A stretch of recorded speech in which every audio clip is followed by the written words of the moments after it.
Está complicado el audio. Se escucha como medio... como partido. Bueno, vamos a esperar a que se sume más gente, porque son 8 nada más. Salvo que hayan quedado... A esta altura del año quedaron 8 nada más.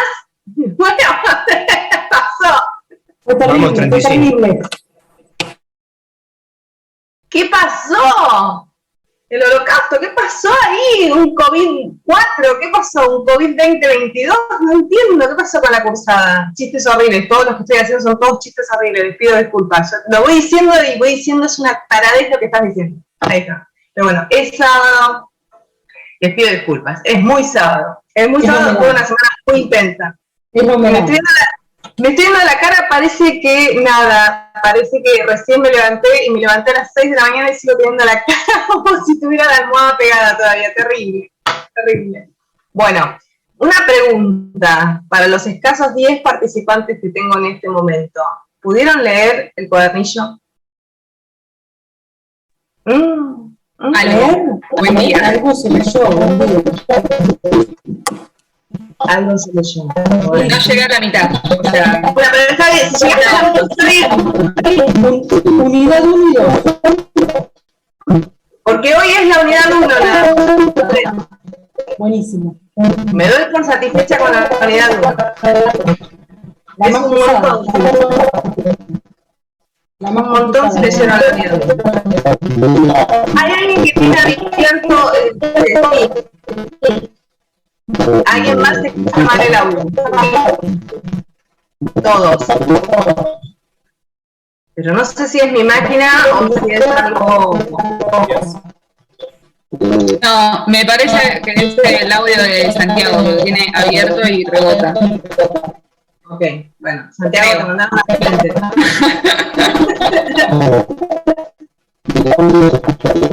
Ay, no. Es de todo. Estamos todos como con preguntas.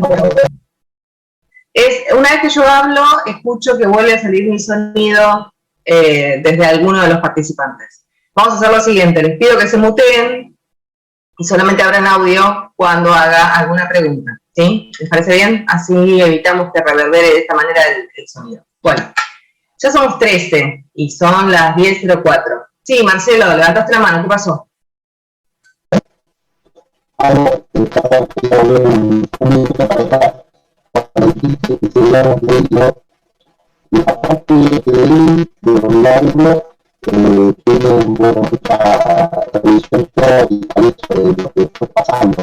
Sí.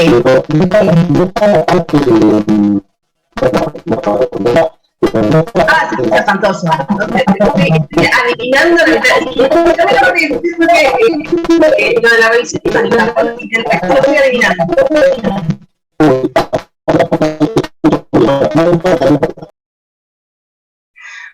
Bueno, vamos a hacer así. Vamos a volver a los 90 y usen el chat. Cuando quieran hacer una pregunta, usen el chat y yo voy a tratar de ir mirándolo a ver si... para que no se pierda. ¿Sí? ¿Les parece bien?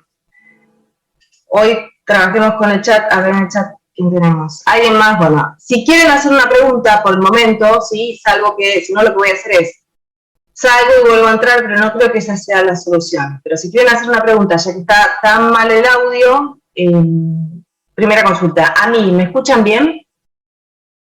Bien, perfecto, listo. Entonces, la cosa pasa, me parece, que cuando abren un micrófono y se replica el sonido. Entonces, si quieren hacer alguna pregunta, la escriben en el chat y nos vamos a manejar de esa manera hasta que mejore la conexión, quizás en una horita estemos mejor.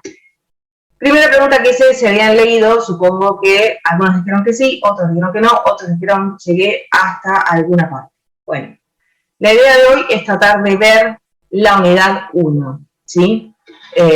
Bueno, Laura, igual sabés que te computan la asistencia teniendo en cuenta que tenés que tener la cámara abierta, ¿sí? Lo mismo para Isas Iván, que aparece un loguito, pero no aparece su imagen. Bueno, vamos a arrancar.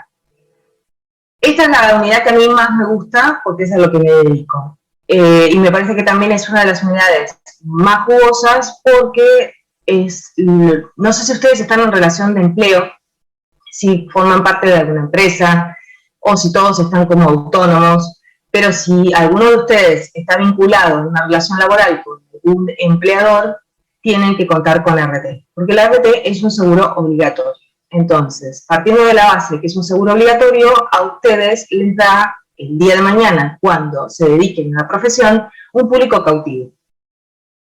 ¿Sí? Los empleadores, aquellas personas que se enrolan en la labor de dar trabajo, ¿sí? Aquellos que asumen este rol de empleador, están obligados a contratar el seguro de RT a partir del año 95. Hay una primera parte del cuadernillo que hace una revisión histórica. Es a los efectos de que ustedes conozcan cómo es que llegamos al día de hoy con un grupo o con un ordenamiento compuesto por varias normas. Lo cierto es que Argentina tiene por primera vez una ley dedicada a asumir los riesgos del trabajo en el año 1915, lo cual es muy importante y es avanzada. Es la ley 9688. Esa ley nos acompañó hasta la década del 90, donde se le hizo dos grandes reformas y entraron en vigencia dos leyes que tuvieron muy poca duración. No me interesa que ustedes conozcan al detalle, a ver, el número de cada ley, sí me interesa que sepan las últimas tres, que son las que hoy resultan de aplicación y que forman un conjunto normativo, ¿sí? Bueno, la 9688 habla por primera vez de la posibilidad de cubrir los riesgos de trabajo. ¿Por qué hablamos de cubrir los riesgos de trabajo? Porque una persona, mientras desempeña su rol de trabajador, puede sufrir un daño. Entonces, en ese rol como trabajador y ante la causación de un daño por la labor que realiza, nace la obligación de reparar.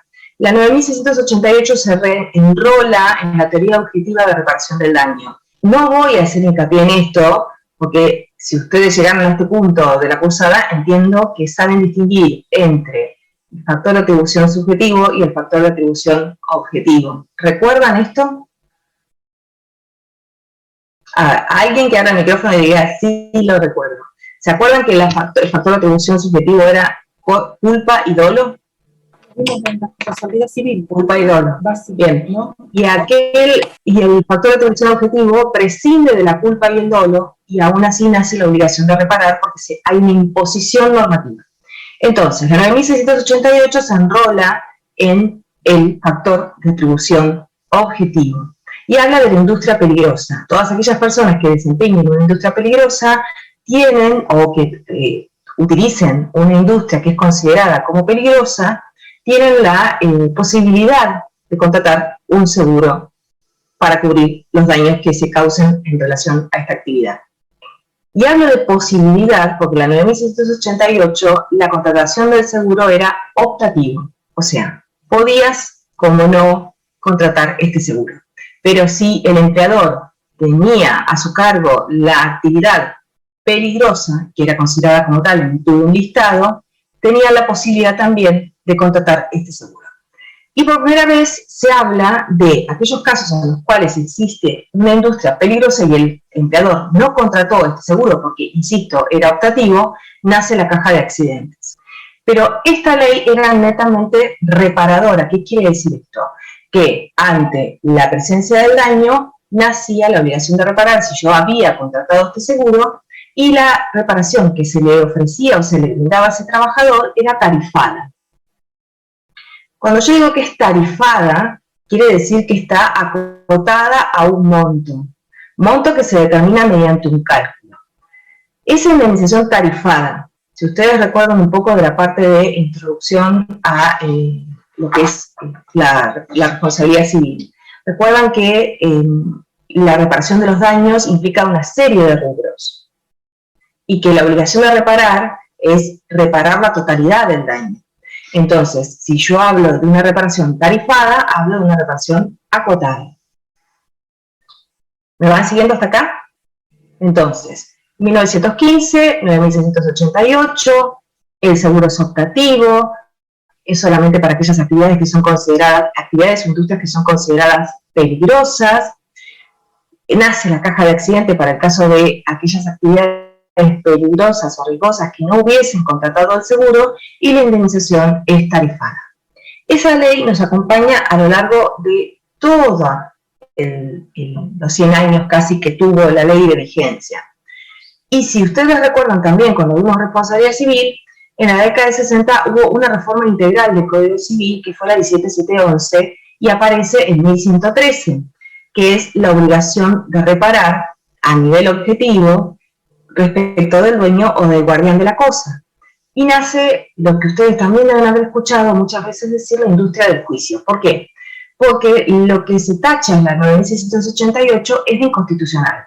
Porque si yo a un trabajador, por sufrir un daño dentro del trabajo o en la relación laboral, le brindo solamente una indemnización tarifada, quiere decir que no estoy reparando la totalidad de los daños que esa persona sufre. Si yo hablo de la reparación tarifada, solamente estoy indemnizando la capacidad laborativa de esa persona. Pero no estoy indemnizando ni el daño moral que sufre, ni la pérdida de chance, ni que su proyecto de vida se vea truncado a consecuencia de ese accidente. Solamente reparo la capacidad laborativa, es decir, lo que se pierde de ganar por no poder trabajar, pero no el resto de los daños. Entonces, este es el gen que hace que la 9688 empiece a ser atacada de inconstitucional. Más allá de que tampoco ofrecía seguridad jurídica para los empleadores, porque si yo, está bien, el seguro es optativo, pero si lo contrato tampoco me eximo de la posibilidad que me exijan una reparación plena. Porque también la 9688 tenía algo que se llamaba opción excluyente, es decir, o yo tomaba esa reparación tarifada o renunciaba a esa reparación tarifada y me iba a reclamar civilmente por el total de los daños que yo había sufrido. También se le cuestionaba entonces que el ejercicio de la opción excluyente pone a un trabajador ante el dilema de decir, ¿qué hago? ¿Tomo esta indemnización ahora, que es la que me da la ley? ¿O la rechazo, me quedo sin nada en este momento porque no puedo volver a trabajar y me embarco en un juicio que puede demorar muchos años para que quizás obtenga una reparación plena? Cuando yo hablo de un trabajador, hablo de una persona que lo único que dispone es de su fuerza de trabajo. Entonces, estoy valiéndome ante el ejercicio de la opción excluyente de un estado de necesidad. ¿Pueden darse cuenta por qué sucede esto? O sea, ¿dónde está la necesidad? Trabajo o como, o no como, y me embarco en un juicio. Entonces, era algo como poder tentador de indemnización que era mermada por el simple hecho de vos no vas a poder estar muchos años litigando porque no podés sostener esta situación, porque no podés dejar de comer, porque no podés dejar de sostener a tu familia. Esas son las críticas principales que se le hace a la opción excluyente. Y la principal crítica es la indemnización tarifada solamente abarca ciertos daños, que es solamente la pérdida de la capacidad laborativa. Como los juicios crecían y los empleadores hicieron fuerza por esta cuestión de nosotros no vamos a seguir dando trabajo si nos vemos embarcados en que nos demanden civilmente, hay dos cambios legislativos durante la década del 90, se dictan dos leyes más. Esas dos leyes, lo único que a mí me interesa que ustedes sepan es que se hizo más apetitosa, por así decirlo, más atractiva la indemnización, porque los cálculos eran mayores. Es decir, te ofrezco una indemnización más alta, pero sigo en el mismo sistema, sigue siendo tarifada, pero es más alta, es más tentadora por eso. Y después, otra cuestión que apareció en ese momento es la teoría de la concausa, teoría que fue abandonada. La teoría de la concausa, que ustedes la van a leer por ahí, está muy chiquitito, es un trabajador puede ser que tenga una patología de base que el empleo agrave o que el empleo despierte. Y el ejemplo que siempre uso para que ustedes se hagan la idea de qué se trata esto de una patología de base que se ve agravada por el trabajo, es un trabajador diabético que desempeña su actividad, por ejemplo, dentro de cámaras de frío. Dentro de cámaras de frío, por ejemplo, en una pesquera se utilizan botas de goma. El pie del diabético es muy particular y las lesiones pueden ulcerarse y derivar en una amputación. Entonces, ¿es el trabajo el que le causa la enfermedad? No. La persona tiene una patología de base que es diabetes. pero expuesto al trabajo y a los riesgos que ese trabajo le implican, como por ejemplo el uso constante de botas de goma que no permiten respirar el pie en condiciones de frío extremo, hacen que se ulcere ese pie y sufra un daño como puede llegar a ser la amputación.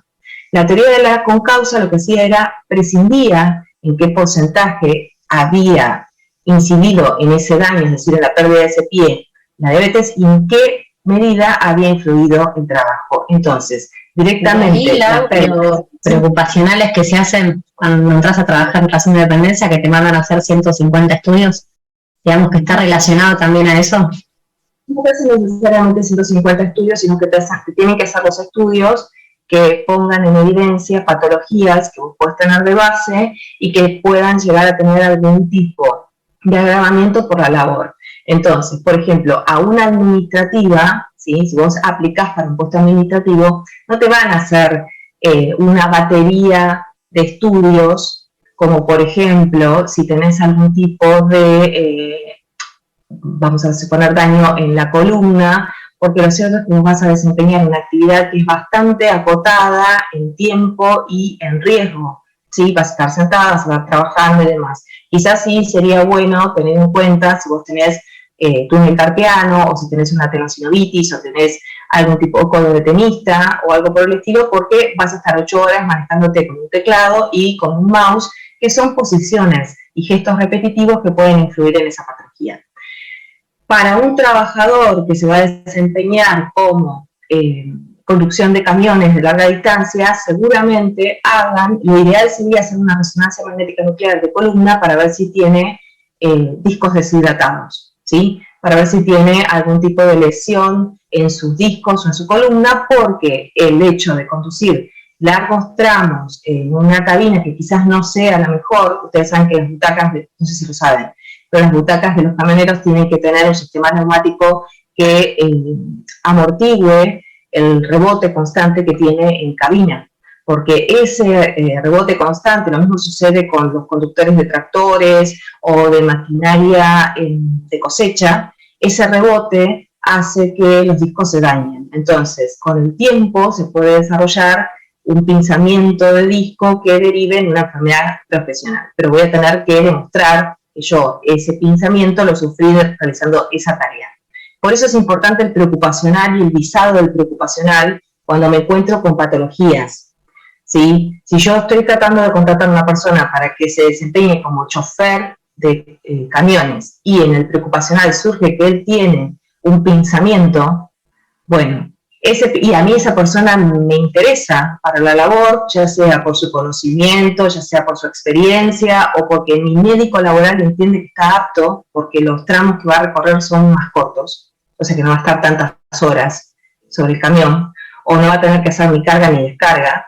Entonces, esa persona a mí me interesa contratarla, lo que voy a hacer es, si tiene esa patología preexistente, no sería de base, sino que sería preexistente al inicio de la labor, ese examen lo voy a avisar y lo voy a incorporar a su legajo, lo voy a guardar, porque si el día de mañana esa persona intenta demandarme indicando o alegando que ese pensamiento lo sufre en el tiempo que labora para mí, yo voy a poder repeler esa demanda mostrando, miren, yo tengo un preocupacional que marcaba esta preexistencia. O sea, esta enfermedad preexistente no la desarrolló en el trabajo, sino que, como acabo de decir, es preexistente al tiempo que laboro conmigo.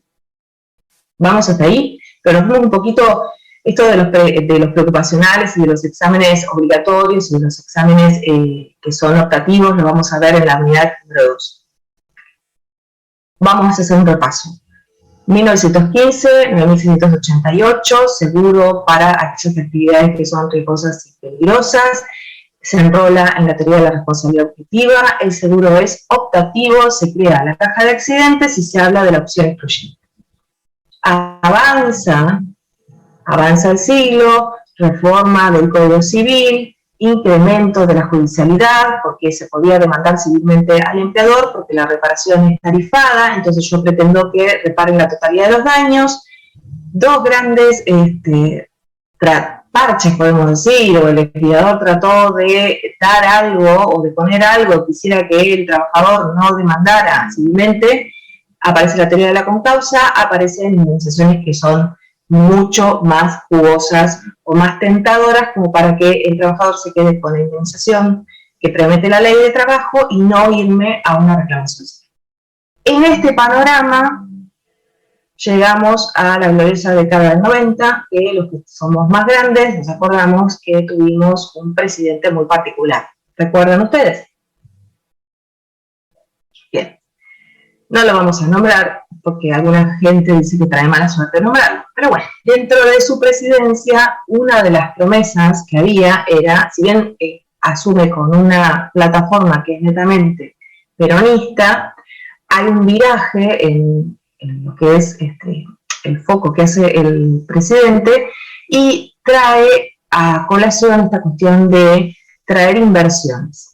Traer inversiones y que se creen nuevos puestos de trabajo implica darle a esos empleadores un marco de seguridad jurídica. Un marco de seguridad jurídica que no es otra cosa que prometerles que no los van a demandar. Y para prometerles que no los van a demandar, en el año 95 se sanciona la ley 24.557, que es la ley de riesgo de trabajo. Que por mucho que le peguen a la ley de riesgo de trabajo, por mucho que yo crea que su génesis no fue la mejor, entiendo que es una ley superadora en un montón de aspectos. Y creo que es una muy buena ley. Pero tenía algo, que era el artículo 39, que es lo que hizo mucho ruido. Y el artículo 39, ¿qué decía? El artículo 39 le prometía al empleador que no iban a poder demandar civilmente si contrataba el seguro de RT. Y deja de ser optativo. Vos como empleador vas a tener la obligación de contratar un seguro de RT. O sea, que no solamente salió a la cancha con la promesa de que no los iban a demandar, lo cual todos los empleadores compraron inmediatamente, sino que crea un nuevo negocio, que son las aseguradoras de riesgo de trabajo, que antes no existían. Las aseguradoras de riesgo de trabajo son aseguradoras per se monorrámicas, es decir, lo único que pueden vender es el seguro de riesgo de trabajo, el seguro que emana de la 24.557. ¿Sí? Y el artículo 39 decía que el empleador no iban a poder reclamar civilmente si había contratado el seguro de RT, salvo dolo del empleador. ¿Qué quiere decir dolo del empleador? Que la única forma que vos, si tenías contratada la RT porque pasaba a ser obligatorio, te podían demandar, era que vos hubieras cometido dolo, hubieras obrado dolosamente contra tu trabajador. Vale decir, vos te levantaste un día como empleador, estabas muy enojado, entraste a la fábrica y mataste a 5. Ese es el único supuesto en que te podían demandar civilmente. Entonces todos los empleadores dijeron, bueno, está bien, es obligatorio la contratación, pero si yo lo tengo contratado, no me van a poder demandar civilmente. Listo, sacamos todos a contratar la regla. Más allá de esta crítica o de estos chistes que yo hago en torno de la obligatoriedad de la RT, de la creación de un nuevo seguro o de unas nuevas aseguradoras, sí hay que rescatar y pongo siempre en la balanza de lo positivo que por primera vez en la historia se habla de la prevención de los riesgos de trabajo. ¿Qué quiere decir esto? Que con las leyes anteriores esperamos a que se rompa para salir a reparar. Y con esta ley, no esperamos a que se rompan. Porque a esas ARTs y a un nuevo organismo de contralor, que es la Superintendencia de Riesgo de Trabajo, les damos la tarea de identificar los riesgos, de aislarlos, de mermarlos, de prometer o dar planes de acción a los empleadores para que obren en consecuencia y eviten la causación del daño. Por primera vez, ¿sí? Por primera vez una RT tiene que evaluar los daños del lugar en el cual se van a desempeñar las tareas, tiene que, en el caso de que se identifiquen los riesgos, formular un plan de acción para que el empleador trabaje en consecuencia. Hay que aislar los riesgos, si no se pueden aislar, mejor dicho, hay que tratar de eliminar los riesgos, si no se pueden eliminar hay que tratar de aislarlos. Si no se puede evitar la aislación, hay que tratar de que las personas tengan la menor exposición a ese riesgo. Entonces, sí, la indemnización sigue siendo tarifada. No nos salimos de esta cuestión de no vamos a reparar la totalidad del daño que sufre un trabajador, sino que vamos a reparar su capacidad laborativa. ¿Cómo lo vamos a hacer? Con plata, con una indemnización. Pero por primera vez, decimos, muchachos, usted, si es empleador, tiene que tratar de evitar que una persona sufra un daño en su puesto de trabajo. Y por primera vez se le dice al empleador que tiene la obligación de proveer un ambiente sano de trabajo. ¿Qué creen ustedes? Que abra un poquito el micrófono para aquellos que no se les acople tanto. ¿Qué es esto de proveer o la obligación de proveer un ambiente sano de trabajo? Si tienen experiencia personal, si ustedes han trabajado, han estado, o ustedes han percibido que algunos de los ambientes en los cuales han trabajado eran riesgosos o potencialmente riesgosos, o han visto que un compañero sufre un daño en un lugar de trabajo. No sé quiénes están en relación de dependencia. Creo que hablaba un poco de cuestiones de higiene y seguridad en personas que podían operar con máquinas y demás. Bien, esa es la ley de seguridad e higiene, ¿sí? Es un cuerpo normativo, porque la ley de seguridad y higiene junto con la 24.557, una se apoya en la otra. De hecho, la ley de seguridad y higiene es anterior a la 24.557. Pero proveer un ambiente sano de trabajo, ¿ustedes qué creen que es? Imagínense un espacio. Puede ser una constructora también, una constructora donde hay muchas... Sí, en cualquiera digo, pero me parece una actividad súper riesgosa, una constructora, muchos empleados trabajando, el empleador de esa obra, de esa constructora, sí o sí debe tener una RT, porque si le llega a pasar algo a los empleados es como que respalda cualquier tipo de daño que puedan sufrir los chicos en la actividad, digamos. Bien, a ver, no importa cuál sea el empleo, no importa cuál sea el empleo. Y sí, a partir de 1995 todos los empleadores tienen que contar con RT, porque el seguro pasa a ser obligatorio. No es que tiene, sino que está obligado a contratar una RT. Un empleador que no contrata una RT a partir del año 95 a la fecha se encuentra en situación de no seguro. Entonces, ante la causación de un daño de un trabajador, de un dependiente, va a responder con todo su patrimonio. ¿Sí? Primeramente por las prestaciones de la ley, que hoy en día las prestaciones de la ley por la muerte de un trabajador estás hablando de arriba de 12 millones de pesos. Y estamos hablando de una persona que tiene un ingreso muy bajo. Porque después en la segunda unidad les voy a explicar de qué manera se hace el cálculo, o por lo menos los parámetros que se tienen en cuenta para hacer el cálculo de la prestación que le venga al trabajador. Bien. Van a encontrar un cuadro de una comparación. Alguien quiso hablar, pero se escuchó horrible. ¿Me quieren escribir la pregunta en el chat? Así es más fácil. Profe, ¿se escucha bien? Ahí, perfecto, hermoso se escucha. Claro. Puede ser que tenga que ver con tomar las medidas, porque por ejemplo yo trabajaba en una estación de servicio y nosotros teníamos que tener obligatoriamente los zapatos de seguridad, que eran espantosos, pero bueno, los teníamos que usar, no podíamos ir con otras zapatillas, y también teníamos esas cintas refractarias en la ropa.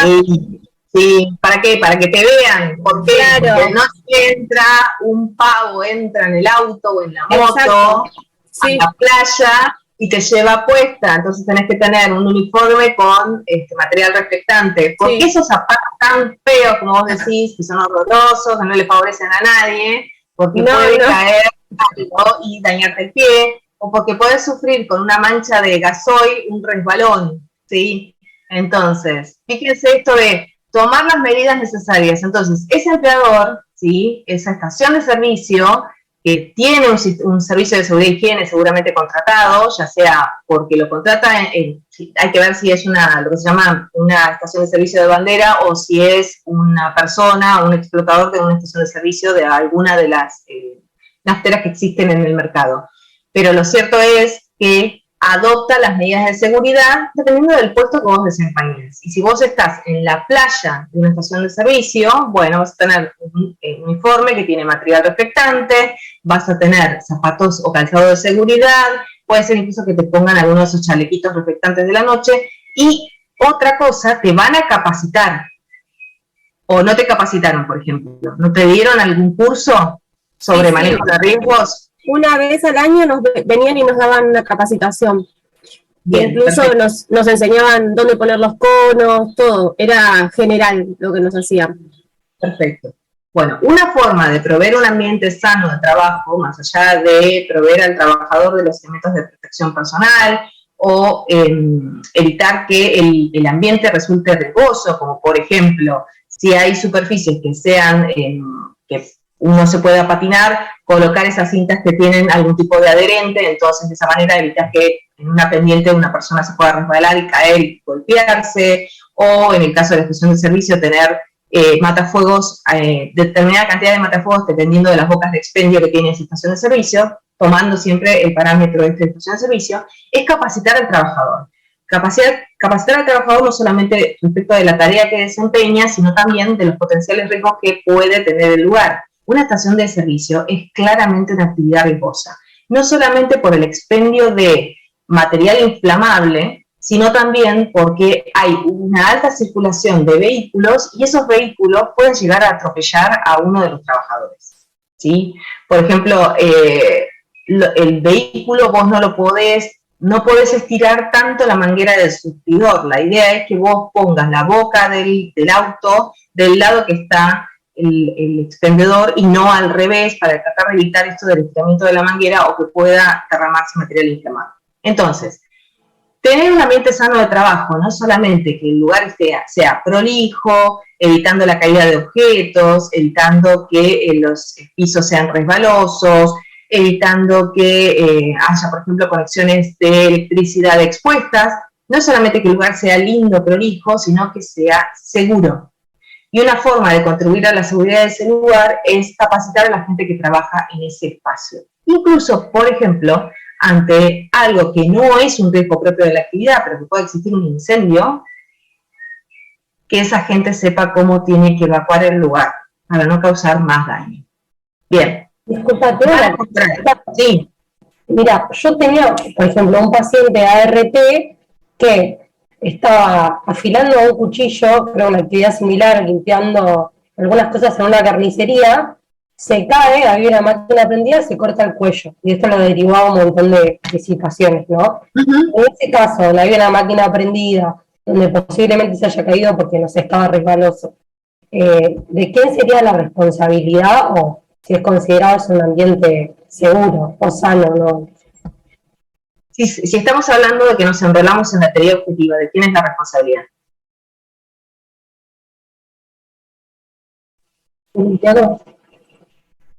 ¿Por qué?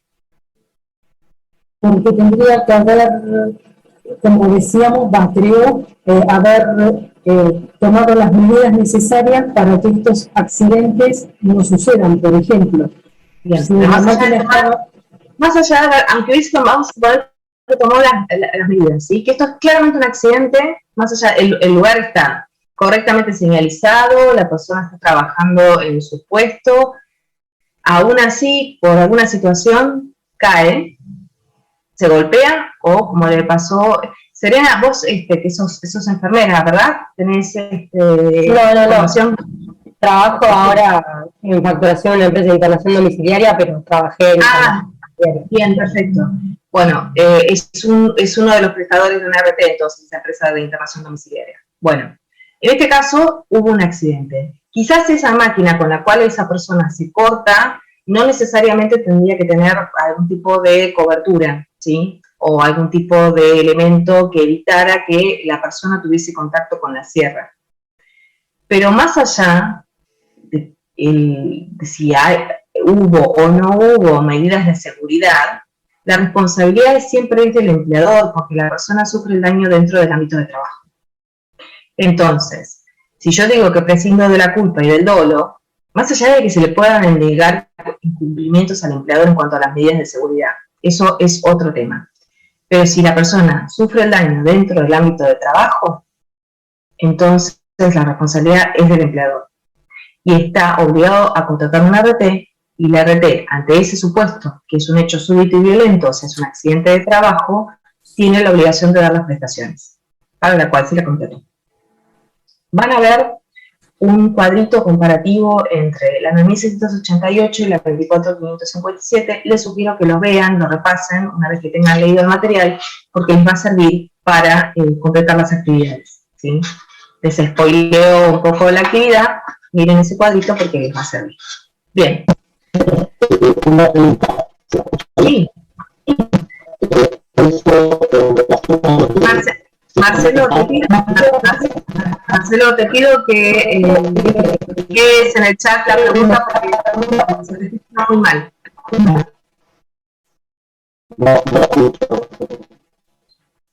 Marcelo, te pido que envíes la pregunta en el chat, está muy mal. Cuando abrís el micrófono, Marcelo, no sé qué pasa, quizás estás utilizando auriculares, no sé si estás utilizando auriculares, a veces pasa eso con los auriculares. Bueno, mientras Marcelo tipea la pregunta en el chat, sigamos avanzando. Los objetivos de la 24557, ¿sí?, es reducir la siniestralidad, reparar los daños, promover la recalificación y promover la negociación colectiva laboral. Entonces, si yo tengo esos objetivos dentro de la 24557 y hablo de la prevención, vamos a ver a lo largo del material todas aquellas cuestiones tendientes a la prevención de los daños. Si hablo de reparación del daño, hablo de indemnizar el daño que hubiese sufrido un trabajador. Y esa reparación del daño no se agota solamente en la indemnización material, sino también en el otorgamiento de las prestaciones. Prestaciones que son en especie y son amplísimas. En la segunda parte van a ver la cantidad de cosas que se derivan a favor del trabajador que ha sufrido un daño en su ámbito laboral a consecuencia de la 24557. Si hablo de recalificar, quiere decir que lo que busco, uno de los objetivos principales que tiene la 24557, es que esa persona vuelva a trabajar. ¿Sí? No me alcanza a mí con pagarle el daño que sufrió, sino que lo que nos interesa es que esa persona se reinserte en el mundo laboral, ya sea en el mismo puesto que estaba desempeñando o en un puesto distinto o adaptado. A eso voy con recalificar a la persona. Y por último, esto de promover la negociación colectiva, ustedes van a ver que hay una creación que es de un comité consultivo permanente, en el cual que es el del artículo 40, van a ver que existe. Ese comité está compuesto tanto por representantes derivados del mundo del trabajo, representantes derivados de la CGT y de los principales sindicatos, representantes derivados del Poder Ejecutivo de la Nación. Bien, ¿cuál es el ámbito de la aplicación de la ley? Con todo lo que yo les acabo de decir, ustedes se tienen que... Dentro de la República Argentina. Muy bien, Hermos. Dentro, el ámbito de aplicación territorial es el territorio nacional, ¿sí? Todo empleador que tenga personas en relación de dependencia dentro del territorio de la nación tiene la obligación de contratar una ART. Bien. ¿Quiénes están alcanzados por la ART? Todas las personas que desempeñan un trabajo público, privado, una carga, o que son trabajadores de casa, o lo que se conoce comúnmente como trabajadores domésticos, tienen que contar con una ART. Su empleador tiene la obligación de contratarles una ART. Y cuando hablo que el empleador puede ser público o privado, hablo que si yo me desempeño para algún organismo, ya sea nacional, provincial o municipal, cuento con ART. Si alguno de ustedes se encuentra en relación de dependencia y no sabe cuál es su ART, más allá de que su empleador tiene la obligación de darles una tarjetita en la que conste los datos y el 0800 para hacer las denuncias del accidente de trabajo, pueden entrar a una página que se llama Mi ART, poniendo su quill, les dice cuál es la ART con la cual ustedes cuentan. Otra cosa que crea la 24557, que es, ¿cuál es el organismo de contralor de las ART? Así como para las aseguradoras es la Superintendencia de Seguros de la Nación, para las ART, ¿cuál es? La Superintendencia de Seguros del Trabajo, algo así decía. De riesgo de trabajo. Sí. Parte de SSN, SRT. ¿Bien? Bien. ¿Qué cosas van a hacer las ART con los empleadores? Van a controlar ¿qué cosas?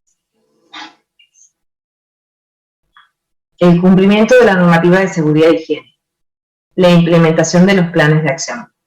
Y ante el incumplimiento por parte del empleador, la ART va a tener la obligación de denunciarlo ante la Superintendencia de Riesgo del Trabajo. ¿Sí? Vamos entonces a la prevención de los riesgos laborales dentro de la 24557. Cuando yo contrato una ART, voy a tener que completar una serie de documentación. Y entre la documentación que voy a completar, lo que le voy a declarar a la ART son los riesgos. Si alguna vez lo vieron, es una planilla muy larga en la cual hay una serie de casilleros y yo lo que voy diciendo son los riesgos a los cuales mi personal se encuentra expuesto. Lo voy tildando, ¿sí? Eso no exime a la ART que constate la declaración de esos riesgos. O sea que una cosa es lo que declara el empleador y otra cosa es el contralor sobre esa declaración que hace el empleador que está a cargo de la ART. Una vez que están evaluados esos riesgos, la ART le va a proponer a ese empleador un plan para eliminar los riesgos. Si esos riesgos no se pueden eliminar, vamos a suponer que una fábrica muy grande está, que se dedica a la industria textil, tenemos una serie de telares o de máquinas para hilar, y esas máquinas producen un ruido que supera los 85 decibeles. Entonces, la primera propuesta sería eliminemos ese ruido. Para eliminar ese ruido, lo único que puedo hacer ¿qué es sacar las máquinas. No tengo esa chance, no puedo eliminar las máquinas. Bueno, vamos a proponer entonces la aislación de ese ruido. ¿Cómo? Por ejemplo, que las máquinas estén en espacios compartimentados y que el trabajador acceda solamente para, ya sea una reparación o para colocar los conos del hilado. No, mirá, no podemos hacerlo, no está a nuestro alcance. Bueno, perfecto. Entonces lo que vamos a buscar es proveer a esos trabajadores de los elementos de protección personal para que, ante la presencia de ese ruido, el mismo se vea mermado, por ejemplo, con los protectores auditivos de copa, que aíslan completamente el ruido. Bien, perfecto. No lo puedo eliminar, no lo puedo aislar, busco entonces la provisión de elementos de protección personal. ¿Se queda ahí la tarea? No. Hay que controlar. ¿Qué es lo que hay que controlar? Es obligación del empleador tanto entregar los elementos de protección personal como controlar que el trabajador los utilice.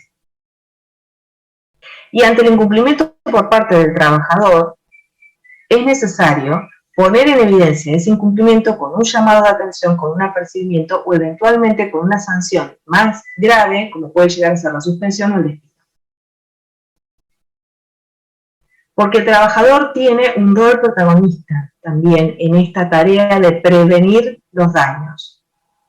Si yo trabajo, vamos a suponer, hablamos al caso de la compañera que trabajaba en una estación de servicio, y a ella la verdad que los zapatos no le gustaban. Son feos, sí, la verdad son horrorosos, son muy feos. Bueno, no me gustan los zapatos. Me voy a poner los zapatos que yo quiero. Y la verdad que en verano a mí me gustan más las ojotas porque me siento más cómoda, porque tengo el pie más fresco. Y mi empleador me ve a mí llegar a mi puesto de trabajo en ojotas. Y yo empiezo a proveer a los distintos autos de nafta con ojotas. No, señora, me tienen que llamar la atención, usted tiene que utilizar los elementos de protección personal. Pero a mí la verdad que no me gustan y aparte hace mucho calor. Bueno, llamado de atención, apercibimiento, suspensión y eventualmente, por no cumplir con la normativa de seguridad y higiene, te pueden llegar a despedir. Entonces, no se agota solamente con la entrega o la provisión de los elementos, sino también con controlar que el trabajador los utilice.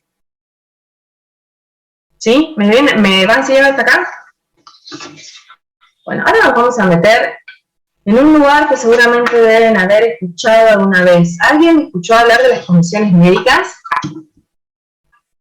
Hablando de cosas que crearon o mejor dicho, en realidad las comisiones médicas ya existían, pero la 24.557 se vale de ellas para determinar la incapacidad y para dirimir los conflictos que existen entre los empleados y, o mejor dicho, entre los trabajadores y las ART. Las comisiones médicas existían en nuestro país a los efectos de la provisión de ciertos beneficios, por así decirlo, o de adquirir ciertos derechos, como por ejemplo, aquellos trabajadores o aquellas personas que tenían algún tipo de enfermedad que no les permitía llegar, no hablo de un accidente de trabajo ni una enfermedad profesional, sino que no les permitía llegar a la edad jubilatoria para llegar al retiro. La idea, dentro de nuestro marco normativo, es que todos vamos a trabajar hasta la jubilación. Que en el caso, por lo menos la norma todavía vigente, es para los hombres a los 65 años con 30 años de aportes y las mujeres 60 con 30 años de aportes. A lo que se suman que hay otros beneficios o retiros que son regímenes especiales en los cuales la edad varía, ¿sí? Que puede ser menos edad. O para aquellas actividades muy riesgosas, como por ejemplo la pesca, uno puede acceder a la jubilación de manera anticipada a los 50. Pues bien, las comisiones médicas a lo que iban es, por ejemplo, para el otorgamiento del retiro por invalidez. Personas que no llegaban a tener los 65 o los 60 años ni la cantidad de años de aportes, pero que por alguna cuestión no podían seguir estando dentro del mundo laboral por padecer algún tipo de enfermedad, por suponer una enfermedad coronaria, que implicaba que no pueden seguir ejerciendo su tarea, entonces accedían al retiro por invalidez. La 24.557 utiliza estos cuerpos, que ya estaban con la 24.240, eran existentes, los utiliza las comisiones médicas para determinar la incapacidad de los trabajadores que han sufrido un accidente de trabajo o una enfermedad profesional. Esa determinación de incapacidad se hace con el baremo 659. O sea, seguimos hablando de una reparación tarifada, pero dentro del mundo de los riesgos de trabajo. Y esas mismas comisiones médicas son las que sacan dos tipos de dictamen. Un dictamen que si tiene la letra P es previsional, y un dictamen que si tiene la letra L es laboral. Entonces, en los dictámenes que a nosotros nos interesan, son aquellos que derivan del baremo 659. Y que son los que una vez que el trabajador tenga su incapacidad determinada, le va a permitir acceder a la indemnización que la 24.557 establece. ¿Hasta acá me siguen? Porque entre las cámaras apagadas y los micrófonos cerrados, siento que estoy sola. Así que necesito que levanten mano o que digan en dónde están, si están siguiendo la clase o en dónde andan.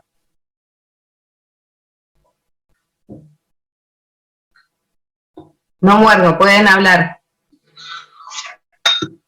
¿Entienden qué es una comisión médica? ¿Y para qué va a servir la comisión? Estamos en la superintendencia, no, estamos en realidad dentro de la 24.557 y estábamos viendo qué cuestiones prevé, ¿sí? Y se vale de las comisiones médicas para determinar la incapacidad de los trabajadores, para avisar las enfermedades preexistentes o para dirimir conflictos entre el trabajador y la RT, ¿sí? Porque puede ser que el trabajador no esté de acuerdo con lo que la RT le dice. Por ejemplo, si la RT le dice, mira, vos tuviste este accidente, yo te doy prestaciones y mi alta, o sea, yo entiendo que vos estás para volver a trabajar mañana y no tenés incapacidad, puede ser que ese trabajador se desconforme y diga, no, mira, la verdad es que yo necesito tener más prestaciones y no estoy para tener el alta, y creo que cuando tenga el alta, tendrías que indemnizarme porque para mí hay incapacidad sobreviniente de este accidente. La RT que le va a decir, no, yo tengo el alta. Bueno, entonces ahí tenés un conflicto. Ese conflicto lo va a dirimir la comisión médica. Ese trabajador va a ir a la comisión médica y va a plantear una divergencia. Bien. ¿Qué es visar una enfermedad preexistente? Es todo esto que hablamos hace un rato atrás, que les dije, en este caso de yo quiero contratar a una persona para que conduzca camión, pero tiene un pinzamiento. Bueno, perfecto, lo detecto en el examen preocupacional, a mí esa persona me interesa para el puesto porque va a recorrer un tramo menor, viso, o sea, veo esta enfermedad, lo llevo a la comisión médica y ese preocupacional lo visan para que quede dentro del legajo y eventualmente el día de mañana no me pueda reclamar por esa lesión que él tenía antes de ingresar al puesto de trabajo. Y acá los voy a empezar a perder un poco porque es cuando van a leer, si es que todavía no leyeron, pero cuando lean el cuadernillo van a ver que empiezan a aparecer otras normas, ¿sí? Porque la 24.557, que es del año 95, tiene dos reformas importantes o se acoplan en la 24.557 en el 2012 con la 26.773 y en el 2017 con la 27.348. Perdón. Sí. ¿Te puedo hacer dos preguntas de cosas que estamos diciendo? Tres también. Gracias. Una es, por ejemplo, en el caso que diste, bueno, una persona para conducir un camión ya tiene como, por ejemplo, se dice algo preexistente, pero igual lo toma. ¿Sí?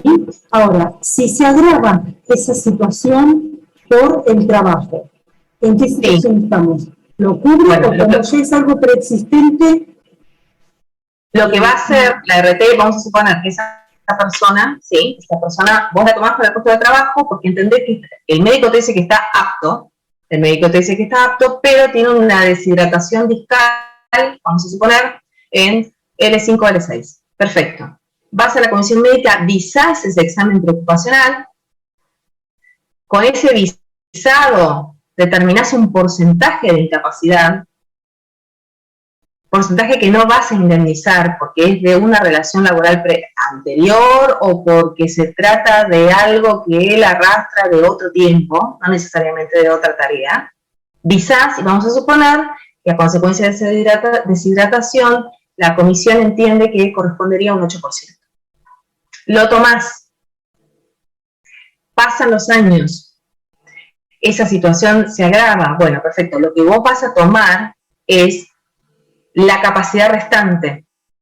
O sea, ese trabajador no entró al 100. Porque el baremo lo que hace es tomar al trabajador como un 100% de la total obrera. Y esas preexistencias, que pueden ser a consecuencia de dictámenes anteriores porque estuvo bajo otra relación laboral y fue indemnizado en otra RT, hacen que esa capacidad se vaya mermando. Entonces ese trabajador ya no entró al 100, sino que entró al 92, si es un 8. Y si realmente se agrava la situación, lo que va a corresponder a indemnizar va a ser el agravamiento, no el total. ¿Entendés a dónde vamos? Perfecto. Sí, sí, ahora bien, sí. ¿Y cuáles eran las otras preguntas? El ámbito de aplicación en la República Argentina, si en este mismo caso es un chofer que va, no sé, Brasil, Chile, Uruguay. Perfecto. El ámbito de aplicación igual está cubierto. ¿Cómo vamos a hacer con ese trabajador? Muy bueno el ejemplo que traes. Ese mismo camionero recorre larga distancia y cruza frontera. ¿Sí? No necesariamente es la patología discal, pero vamos a suponer que tiene un accidente en el curso de esa tarea. O sea, choca en una ruta brasilera. Bueno, ¿ese trabajador está cubierto o no está cubierto? Sí, está cubierto. ¿Por qué? Porque vos como empleador ponés o anoticiás a esa RT que dentro de las labores que desempeña ese trabajador está el cruce de fronteras, con lo cual puede llegar a tener un accidente en otro país. Pues bien, lo que va a tener la obligación esa RT va a ser dar, mediante un prestador que está en el otro país, la atención inicial, y luego va a procurar que ese trabajador regrese al territorio nacional para continuar con la atención hasta su alta. Pasa mucho, ¿sabes por qué? Con los trabajadores con los petroleros, que por ejemplo cruzan a Chile para hacer pozos o para encabezar pozos. Con lo cual es algo que le puede suceder que tenga algún tipo de, ya sea mientras esté desempeñando la tarea o en el curso, o sea, yendo hacia ese lugar de trabajo que queda fuera del territorio nacional, que tenga un accidente. Bueno, la RT, primero que tiene que estar anoticiada que esa persona se encuentra en un viaje de trabajo. Y si tiene la mala suerte de sufrir un accidente fuera del territorio nacional, la RT lo que tiene que contar es con prestadores en otros territorios para brindar la atención inicial. Y en el momento en el que esa persona pueda ser trasladado, traerlo nuevamente al territorio y continuar la atención hasta la recuperación y alta de ese trabajador. Y eventualmente, si de ese accidente o de esa enfermedad que haya desarrollado en otro lugar devenga una incapacidad, indemnizarla. Es muy complejo porque los supuestos en los cuales los trabajadores trascienden la frontera o trascienden el territorio nacional son más que comunes. Incluso, imagínate el supuesto, está dentro del territorio porque está dentro de las 200 millas náuticas, pero un trabajador de una pesquera que sufre un accidente en un barco, vos como RT tenés la obligación de coordinar el traslado con prefectura, traslado que se paga, ¿sí? La prefectura no te lo hace de buena onda, sino que se paga. La prefectura tiene que tratar de que si no se puede brindar ningún tipo de atención dentro del barco, vos tenés que ir a buscar a ese trabajador al barco, entonces mediante prefectura, y prefectura lo tiene que bajar al primer centro asistencial que esté más cercano. Y vos quizás de ese centro asistencial lo tengas que trasladar a su lugar de origen. O si no se puede trasladar, tengas que coordinar el traslado de familiares para que asistan a esa persona durante la internación en el espacio en el que se encuentra. Nosotros tuvimos el caso de un trabajador que tuvo un accidente embarcado, prefectura lo trasladó hasta Camarones, que era el centro más cercano de Chubut, o sea, es un puerto que por lo general tenés mucha concentración de pesca durante una época del año, lo trasladó hasta Camarones. La persona no podía ser trasladada, o sea, la magnitud del daño implicaba que no se lo podía subir a un traslado sanitario para devolverlo a Mar del Plata, que era su lugar de origen, así que lo que se trasladó fue a su esposa y a uno de sus hijos al lugar para que lo acompañara durante la internación hasta que pudo ser trasladado nuevamente a Mar del Plata. Todas esas prestaciones, que son prestaciones en especie, están contempladas dentro de 24.557 y son a cargo de la RT. Vos imagínate esa situación con un trabajador cuyo empleador no haya contratado una RT. ¿Sí? Bueno. Con las comisiones médicas, y ustedes cuando veamos el último impacto en cuanto a reforma normativa, que es la 27348, sucedió que a partir de la 27.348, la intervención de las comisiones médicas pasa a ser previa, obligatoria y excluyente. Entonces, a partir de la 27.348 se amplió el ámbito de acción de las comisiones médicas y hoy en día tenemos 46 comisiones médicas a lo largo del país. Ahora les voy a explicar algo que van a encontrar, que son 3 fondos. El primero se llama Fondo de Garantía y está contemplado en el artículo 33 de la 24.557. ¿Para qué se crea el Fondo de Garantía? Se crea para responder por las prestaciones derivadas de la ley en el caso de aquellos empleadores que sean autoasegurados y que hayan caído en insolvencia. Para que el trabajador pueda acceder a este fondo de garantía, es necesario que haya intimado recientemente a ese empleador para el cumplimiento de las prestaciones y que esto no haya sucedido. Ese fondo está a cargo de la Superintendencia de Riesgos de Trabajo, la administra la Superintendencia de Riesgos de Trabajo.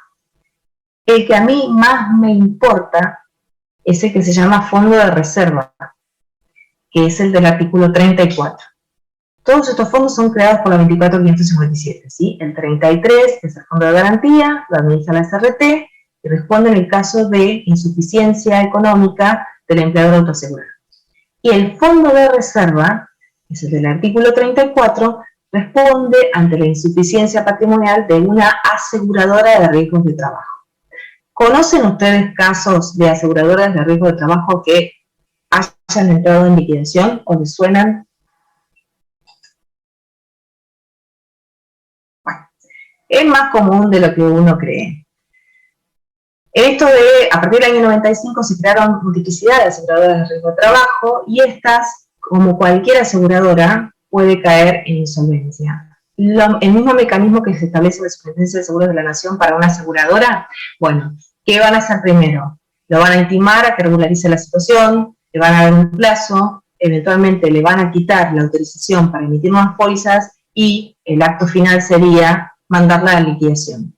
Dentro del mercado mercado, les puedo citar aseguradoras que han sido enviadas a liquidación, Luz RT, que ustedes ni la deben haber conocido, responsabilidad patronal, más recientes, Interacción, Liderar, Productores de Frutas. Productores de Frutas está ahí, medio como temblequeando, está todavía apelando, pero lo que se supone es que va a ir a liquidación.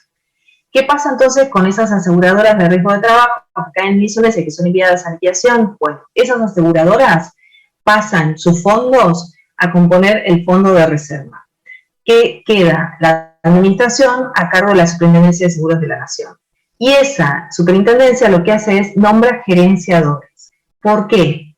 Porque yo necesito, es posible que esa aseguradora, al caer en insolvencia, no solamente haya dejado de cumplir con las indemnizaciones y con las prestaciones en especie, sino que también yo tenga trabajadores que todavía estén cursando la ILT, es decir, que todavía necesiten prestaciones. Entonces, la superintendencia contrata a una ART que sí esté en funcionamiento para gerenciar ese fondo y dar esas prestaciones en especie y eventualmente pagar las indemnizaciones que se devengan.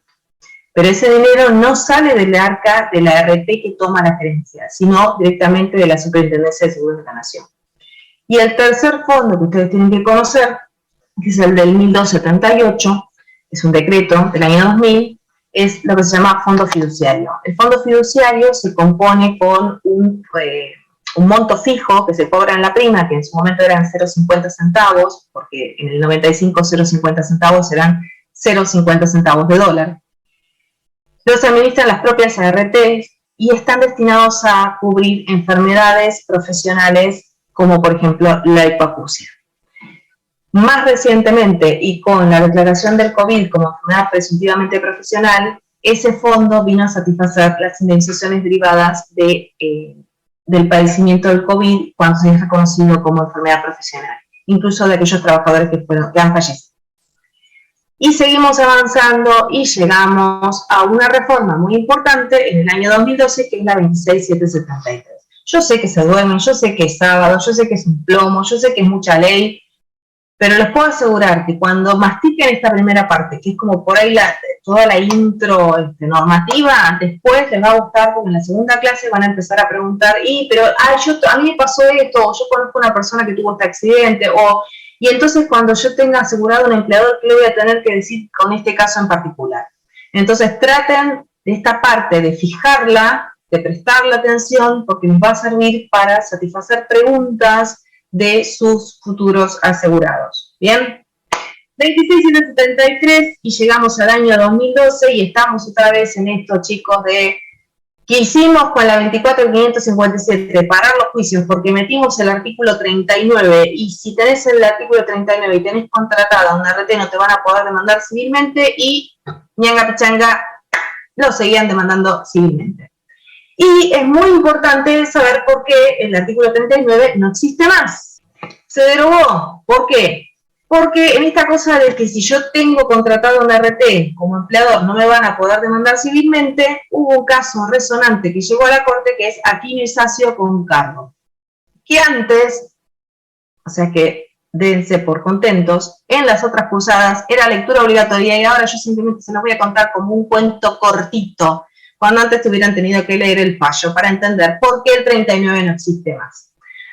Aquino y Sacio era un señor que trabajaba para una empresa de transporte, que un sábado el empleador le dijo: che, Aquino, venite y te subís al techo y arreglas una gotera. Y estamos hablando de un techo que tenía más de 10 metros de altura, porque eran esos lugares, no me sale el nombre, pero ¿cómo se llaman esos lugares que tienen el techo así, que tipo parabólico, en los cuales se guardan los camiones?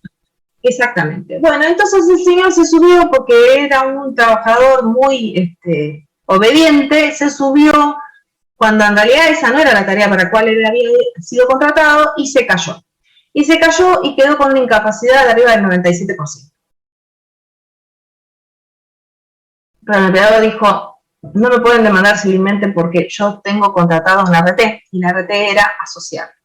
Y asociar cumplió con todas las prestaciones que la 24.557 preveía, incluso la indemnización. Y le pagó. Y Aquino y Sacio, pobre, no él, sino su familia, representándolo, lo demandó civilmente tanto a SOCIAP como al empleador.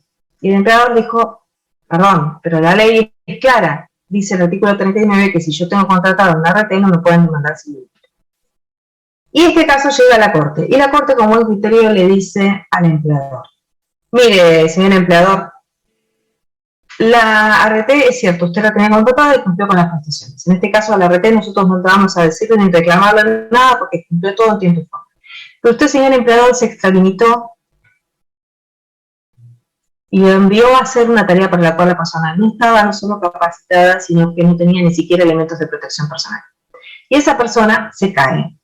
Y al caerse tiene una incapacidad que supera el 97%. Entonces, esa persona no solo no va a poder volver a su puesto de trabajo, sino que no va a poder desempeñar ningún otro trabajo nunca más en su vida. Entonces, decir que solamente se repara la incapacidad laborativa en virtud de la indemnización que deriva de la 24.557 constituye un injusto.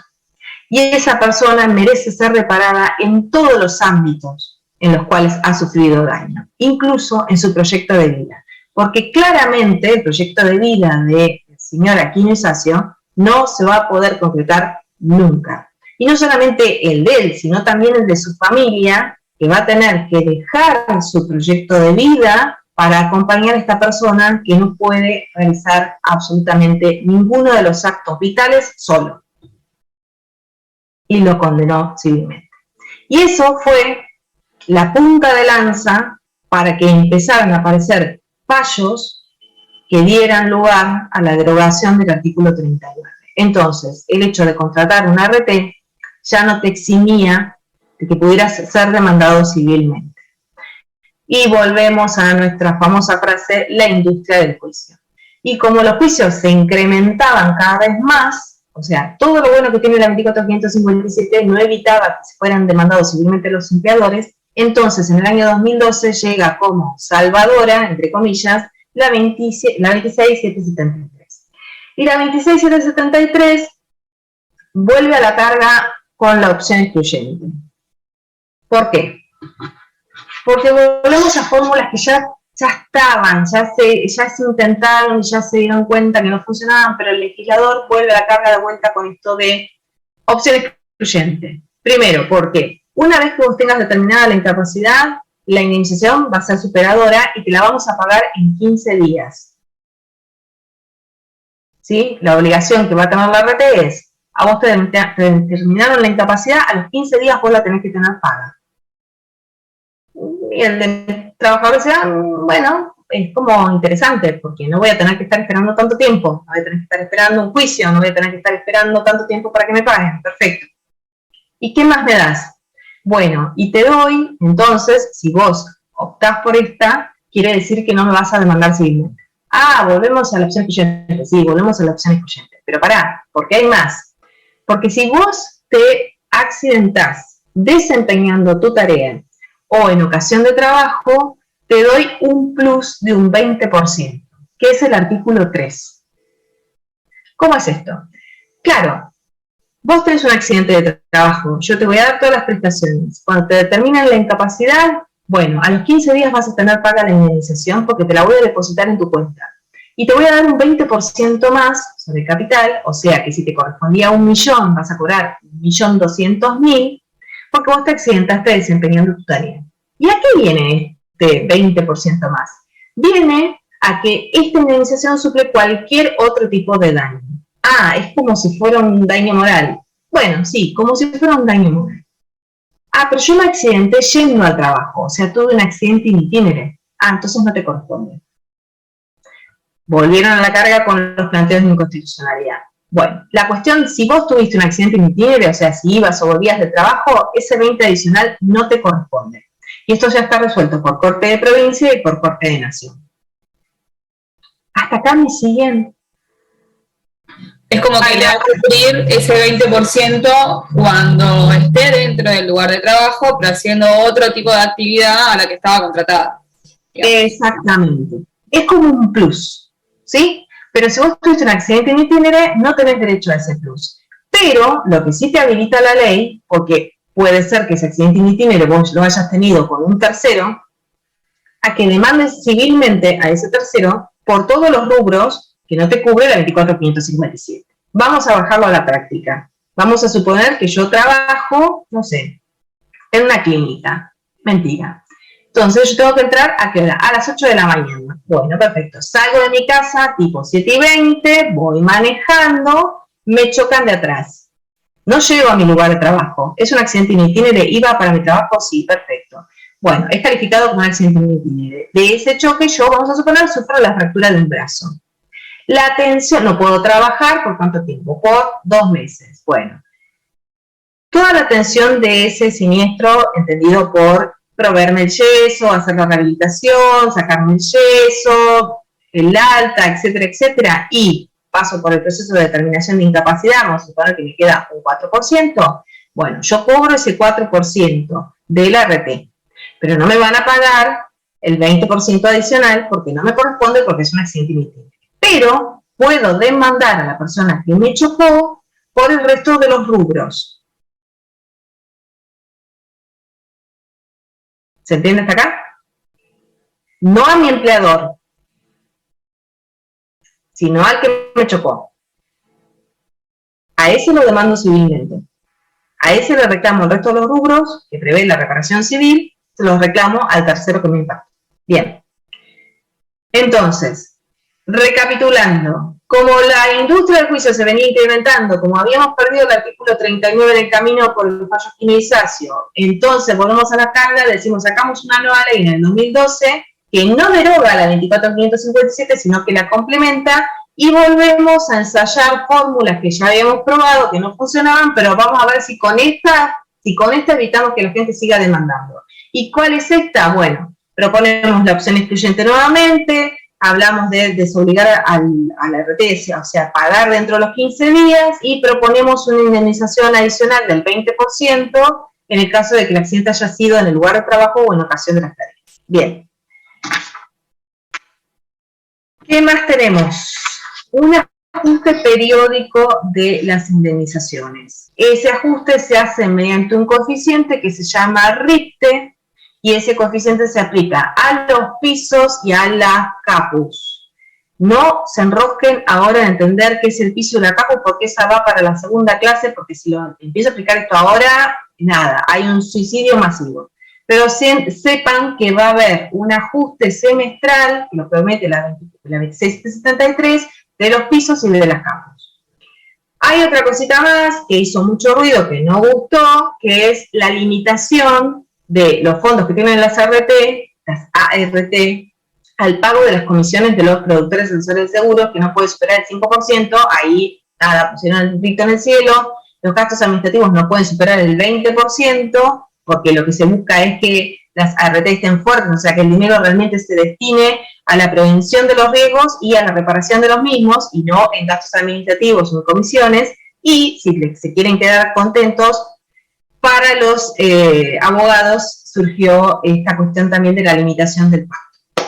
Y la 26773 viene a traer otra cosita que sí me parece que está buena, que es la responsabilidad civil patronal. O sea, se crea un seguro nuevo, que es la RC patronal, que por lo general la misma aseguradora con la cual vos tenés la RT puede llegar, en realidad la RC patronal tiene que ser brindado por aseguradoras que se dediquen al riesgo, es decir, que hagan responsabilidad civil. Entonces vos como empleador podés contratar esta RC patronal que complementaría la cobertura que vos tenés de los riesgos de trabajo, por lo cual estás obligado a contratar una RT. Entonces, si te demandan civilmente, no solamente tenés la cobertura de la RT, sino que tenés una RC patronal como para responder por esos daños. Ojo, que la RC patronal tiene limitaciones en cuanto a los montos, y ojo, porque solamente responde en el caso que el trabajador se encontrará en nómina. No es poco común que los empleadores tengan personal en nómina y personas que no figuran en la nómina. Y no estoy hablando de empleadores chiquitos, ¿sí? Estoy hablando de empresas grandes. Puede ser que tengan todo su personal en la nómina y que tengan 2 o 3 personas que no formen parte de la nómina. Si esas personas lo llegasen a reclamar, van a contar con la RT porque sí tiene, esa es la diferencia principal. Yo les hago una pregunta. Vamos a suponer que en la estación de servicio en la que trabajaba nuestra compañera, tenía una compañera de trabajo que no estaba dada de alta, y que dada de alta en el sentido de que esté declarada como trabajadora, y sufre un accidente mientras está desempeñando la tarea. Ese empleador tiene contratada una RT porque está obligado a contratar. ¿Qué pasa con esa trabajadora que no está nominada? ¿La RT la cubre o no la cubre?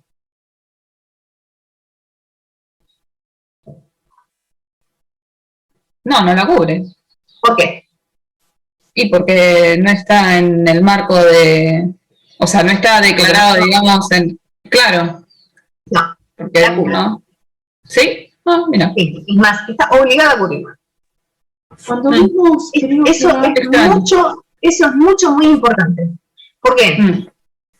Porque si un empleador tiene cobertura con una RT vigente y la RT recibe la denuncia de un trabajador que dice, yo trabajo para fulano de tal y tuve un accidente mientras trabajaba para él, si la RT está vigente, la RT tiene la obligación de recibir todas las denuncias. Después formulará un rechazo o después dirá que la cobertura no es vigente, pero la RT tiene la obligación de recibir todas las denuncias que le formulen, las tiene la obligación de recibirlas. Pero si ese trabajador dice, yo trabajo para Habana, y Habana tiene con esa RT en la que está denunciando cobertura vigente, esa RT tiene que darle las prestaciones al trabajador. Prestaciones que en especie son inmediatas, es decir, desde el momento de la denuncia. Las prestaciones económicas se devengan a partir del día 11.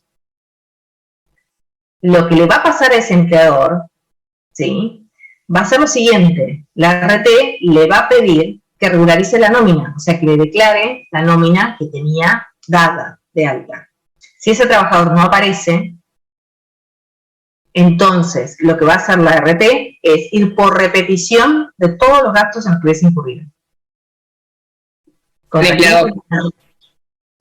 Exactamente. Ajá. Y en el caso...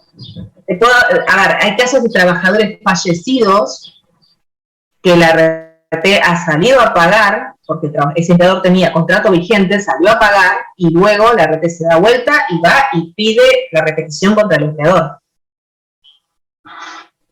En el caso en que el empleado no esté usando, ejemplo, los zapatos de seguridad. Sí. Y por ejemplo, tuve una compañera que estaba en la cafetera y no llegó ese día los zapatos porque renegaba con los zapatos. Era un problema los zapatos para nosotros. Estaba en ojotas, dale. Estaba en zapatillas deportivas, esas que son, viste, finitas, arriba, y le cayó agua caliente hirviendo en el pie. Bueno, ella no dijo nada porque dijo, no dijo nada, no contó a nadie nada. Estuvo no sé cuánto tiempo sufriendo porque se le habían hecho unas ampollas, todo, pero ella decía, no, la RT no me va a cubrir a mí. Sí te cubre. Porque ahí lo que estaríamos hablando es la culpa de la víctima, ¿sí? Te quedó resonando esto de la culpa de la víctima. A ver, no deja de ser un accidente, está bien, no estaba utilizando los elementos de protección personal, pero ¿sabes cuál es la falla ahí? El control. Porque el empleador tendría que haber controlado que la persona estuviera usando los zapatos de seguridad.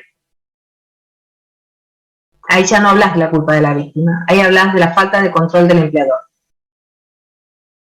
El empleador tendría que haber formulado la denuncia a la RT tendría que haberle dado la cobertura, o sea, tendría que haberle dado tratamiento, porque seguramente las quemaduras no hayan sido, a ver, con esto no minimizo el daño que sufrió, pero no devenga incapacidad, o sea, no hubiera tenido derecho a una indemnización, ¿sí? Pero sí tendría derecho a tener el reposo, el tratamiento, cursar la atención de ese accidente y luego el alta y retoma de tareas.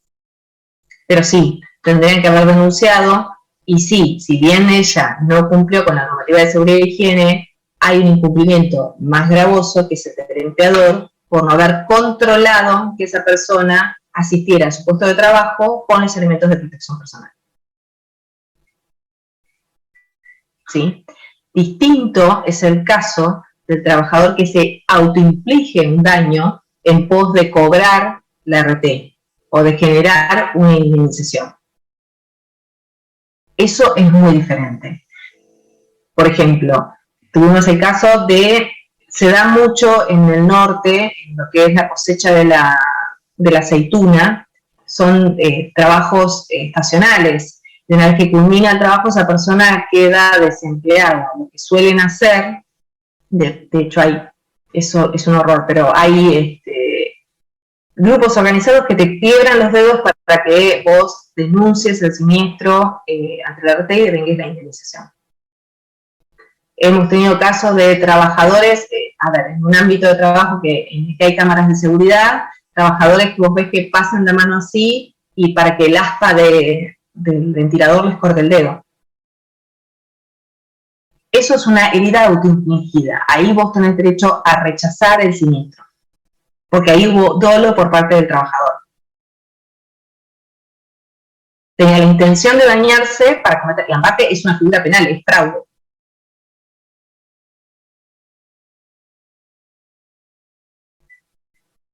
Hacer pasar, por ejemplo, me rompí los meniscos el domingo jugando al fútbol y el lunes a la primera hora de la mañana voy al trabajo tratando de caminar y cuando trasciendo la puerta del trabajo me tiro así, ay, me acabo de quebrar la pierna. Y te das cuenta porque ante la denuncia te lo va a rechazar el departamento médico porque eso es una lesión que no es reciente, no es contemporánea a la caída dentro del trabajo.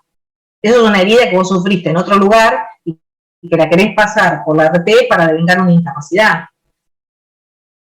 ¿Se entiende la diferencia entre una herida autoinfligida que generaría el rechazo del siniestro porque hubo dolo por parte del trabajador, y es más, hay una figura penal que es el fraude, y el caso que nos cuenta nuestra compañera de la chica que, porque no le gustaban los zapatos, se fue con unas zapatillas y se terminó quemando los pies, no quiso hacer la denuncia porque dijo me lo van a rechazar porque yo no usé los zapatos de seguridad. No, hay alguien arriba tuyo, que es tu empleador, que tendría que haber controlado que vos utilizaras los elementos de protección personal. Pero sí, es un accidente de trabajo. Corresponde la cobertura de la red. ¿Hasta acá se entiende? Bueno, doy que sí. De la 26773, que veníamos con estas promesas de no me van a demandar más porque vamos con la opción excluyente nuevamente, porque prometemos un 20% más de indemnización, porque tenemos en 15 días vos ya estás cobrando la indemnización, no me vas a demandar porque si cobraste quiere decir que ejerciste la opción, no me podés reclamar civilmente. No funcionó. Haciendo la historia corta, no funcionó. Y llegamos a la 27348 del año 2017. Y la 27348 trae en su artículo 1 esta cuestión de que el paso por las comisiones médicas va a ser previo, excluyente y obligatorio. ¿Y qué quiere decir eso? Que una vez que vos tengas un accidente de trabajo y hayas culminado tu atención con la RT, vas a pasar por comisión médica para que te determinen la incapacidad. Ese paso es obligatorio. Una vez que te determinen la incapacidad, te van a convocar a algo que se llama servicio de homologación, que forma parte también de las comisiones médicas, y ahí vos, frente a un audiencista y en una audiencia que es videograbada, vas a manifestar a viva voz si aceptás o si rechazás la prescripción. Si la aceptás, te van a sacar algo que se llama disposición de homologación, y a los 5 días hábiles de la disposición de homologación vos vas a estar recibiendo el pago en tu cuenta sueldo, no en otro lugar, sino en tu cuenta sueldo. Y eso hace cosa juzgada administrativa. ¿Qué quiere decir eso? Que usted no va a poder reclamar otra indemnización en sede judicial, sí va a poder reclamar prestaciones en especie, las cuales son de por vida. De todo esto que yo acabo de decir, ¿qué entienden? Sí, conozco fileteros que se cortan a propósito, sí, que se cortan, que se rebanan el tendón del dedo pulgar para cobrar una indemnización, sí. Y hay otra gente que hace otras cosas horribles, que vos decís, ¿realmente tenés ganas de esto? ¿Realmente? ¿De pasarla mal? ¿Qué entienden de esto, de la 27348? ¿Qué quiso decir el legislador con esto de, mira, vos cuando tengas un accidente, una vez que tengas el alta, si el alta es con incapacidad, vas a tener que ir a la comisión médica para que la comisión médica te diga cuánto tenés, y una vez que te diga cuánto tenés, vas a ir al servicio de homologación y vas a decir sí o no.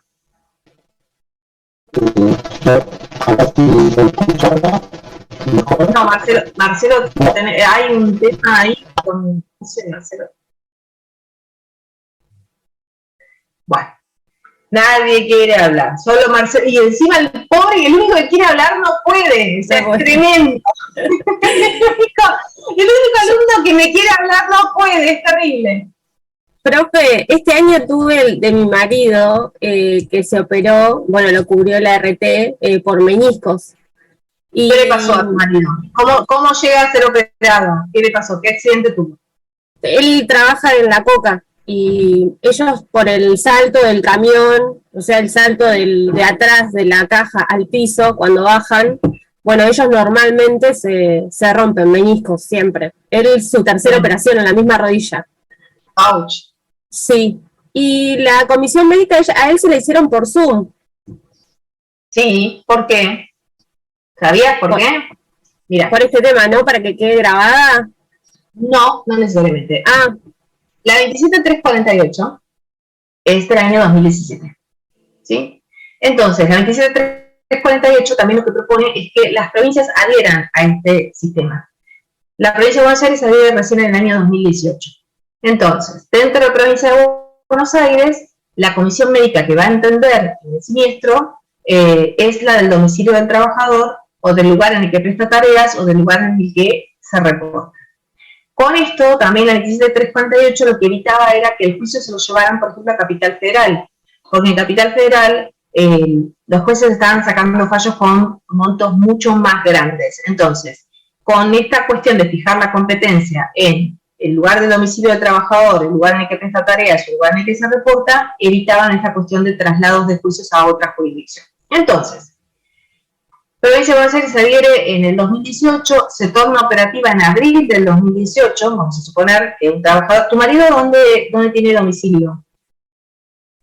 Soy de Villa Gesell. Bien, perfecto. Entonces a Villa Gesell le corresponde la comisión médica de Pinamar. ¿Sí? Si tu marido tiene en el DNI domicilio en Villa Gesell, la comisión médica que le corresponde es la de Pinamar.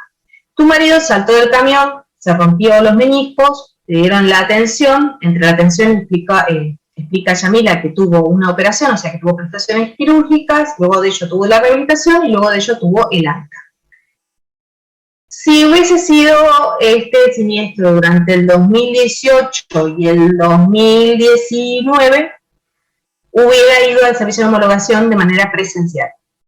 Hubiera sido citado, o sea, primero fue citado para evaluarlo médicamente, y de esa evaluación le dieron un porcentaje de incapacidad. ¿Cuánto le dieron, Yamila? ¿Qué porcentaje le correspondía? Estaba tratándome de acordar, pero sabes que no me acuerdo.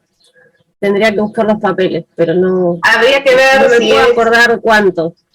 Ponele, por lo general el máximo es un 6. Creo que el 6%, te estaba por decir el 6%. Bien. El máximo es el 6. Bueno, le dieron el máximo de baremo, que es el 6%. Entonces, primero, el marido de Yamila tuvo el accidente, tuvo las prestaciones, pero se rehabilitó, le dan el alta. En el alta lo convocan a una revisión médica, de esa revisión médica sale un dictamen que es un 6%. Luego de ese dictamen, que se le notifica tanto al trabajador como a la RT, se lo cita al servicio de homologación. Yamila dice, fue virtual. Bueno. Lo que sucedió fue que con la pandemia se cerraron las oficinas del servicio de homologación. En realidad se cerró absolutamente todo. Entonces, se estableció la modalidad virtual y se notifica tanto al trabajador como a la RT con un acta en el que figura un link. Eso llega a través de la página de AFIP para el trabajador y para el patrocinante, que pasa a ser obligatorio. O sea, tu marido tuvo que contar con un abogado sí o sí, porque la 27348 impone el patrocinio letrado obligatorio para hacer los trámites en comisión médica. Entonces le llegó tanto al marido y al abogado como le llegó a la RT, que no sé qué RT tenía tu marido en ese momento. Y lo que hicieron a partir de la pandemia es las audiencias se pasan a hacer mediante modalidad virtual, mediante un programa que se llama Microsoft Teams, es una aplicación, uno ingresa con ese link en el horario indicado y el día que se es citado y aparece el trabajador junto con su abogado, el audiencista del servicio de homologación y el representante de la RT. El audiencista a viva voz le lee al trabajador el dictamen, en qué fecha tuvo el accidente, cuál es el porcentaje que le dan y a cuánto asciende la prestación. Prestación que se calcula conforme el ingreso que tenía el trabajador. Por ejemplo, vamos a decir que le correspondían 600.000 pesos. El marido de Yamila tuvo que decir sí acepto o no acepto. Si dijo sí acepto, se le pregunta a la RT si la plata está disponible. La RT dice sí, está disponible. Perfecto, dice el audiencista, le pide la cuenta ICBU y le dice, el titular del servicio de homologación tiene 5 días para emitir la disposición de homologación y una vez notificada la misma, la RT tiene 5 días hábiles para transferirle el dinero a su cuenta, que es la del CBU que acaban de ver. Y ahí se termina la historia. No se podría demandar después de haber aceptado, porque se entiende que hace cosa juzgada administrativa. Ya no es una cuestión de opción excluyente, ya es una cuestión de cosa juzgada administrativa, con lo cual no se puede reclamar en sede judicial. Vamos a suponer que el marido de Yamila hubiera dicho que no. O sea, las audiencias, después de que se volvió a abrir todo, no volvieron al servicio de homologación de manera presencial. Se continúa con las audiencias de manera virtual. No volvieron más a abrir, por ejemplo, acá en Mar del Plata, el servicio de homologación funcionaba en Gaboto y Hacha. Unas oficinas que crearon especialmente a partir de abril del 2018 y que tuvieron simplemente un servicio de 1 año y medio hasta que llegó la pandemia. Y después de la pandemia pasaron a la modalidad virtual y nunca más se regresó, después de que se cesa el ASPO, nunca más se volvió al servicio de homologación de manera presencial. Lo cual, más allá de que las audiencias queden videograbadas y que se pueda requerir esta prueba, si el trabajador hace algún tipo de juicio o reclamo posterior, lo cual la verdad que facilita un montón, porque evita los traslados, evita que, por ejemplo, en el caso mío, yo atendía audiencias de servicio de homologación de la Comisión Médica de Dolores, la Comisión Médica de Pinamar, la Comisión Médica de Mar del Plata y la Comisión Médica de Necochea. Te fijan audiencia en las 4 comisiones y tenés que estar arriba de un auto de un lado para el otro. Conclusión, bienvenida a la virtualidad, porque la verdad que agiliza muchísimo el procedimiento y va a ser mucho más económico, no solamente para las ART, sino también para los trabajadores que no se tienen que trasladar. Pero si vamos a suponer que el marido de Yamila le ha dicho, no, la verdad no me interesa, no estoy de acuerdo, me parece que es poco, manifiesta la disconformidad, y después de que se emite la disposición de clausura, se habilita la instancia judicial. O sea que vos te podés ir en grado de apelación a la justicia ordinaria. Básicamente promoverle juicio al RT para que te determinen incapacidad mayor. Pero no cobras. O sea, la plata por el porcentual que sí te determinaron, no te la depositan. ¿Se entiende hasta acá? ¿Me van siguiendo? Necesito preguntas, por lo menos para saber si están vivos del otro lado. Piensen en una pregunta, me voy a buscar agua porque tengo la boca seca, porque es la clase que más he hablado porque nadie ha dicho nada, sacando a Yamila y al pobre Marcelo que no me puede ni siquiera escribir la pregunta en el chat.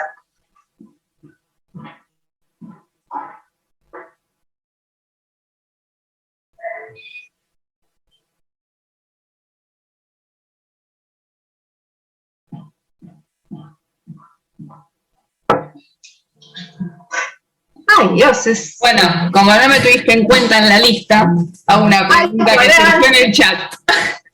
Luciana, en modo novia, me dice, como no me tenés en cuenta, te voy a decir lo siguiente, dale, haceme el planteo, Luciana. No, surgió ahí en el chat una pregunta, ¿no? Acá, el rol de productor de seguros, ¿dónde está? Digamos, ¿no? ¿Pero en qué chat estás? Porque yo estoy acá en el chat abierto. No, en el WhatsApp que tenemos de... Ah, no, así no vale. No, pero me están hablando a mis espaldas, eso no está bien. No, pero todas cosas buenas, al contrario. ¿Qué vas a decir, Luciana? ¿Qué vas a decir? De verdad. Pasa que, bueno, no. Esa fue una de las preguntas que me pareció, la verdad, interesante. Claro, ¿dónde estaría el ¿Dónde rol? están ustedes en toda esta historia? ¿Saben dónde están ustedes? El sábado que viene nos vemos. En que sepan esto, porque después hacen preguntontas. Porque yo tengo un montón de productores que me escriben y de esto no manejan absolutamente nada. ¿Está? Y eso es muy doloroso, porque algunos de ellos fueron formados por la que les hablan. O sea, que después de unos años vengan a hacer una pregunta de este tema y que no sepan, me enoja, porque no es tan difícil. Ustedes como productores, al momento de asesorar, le van a tener que saber explicar al empleador cuál es el alcance de cobertura. Y el alcance de cobertura, o sea, ¿qué es lo que vos estás contratando cuando contratás una RT?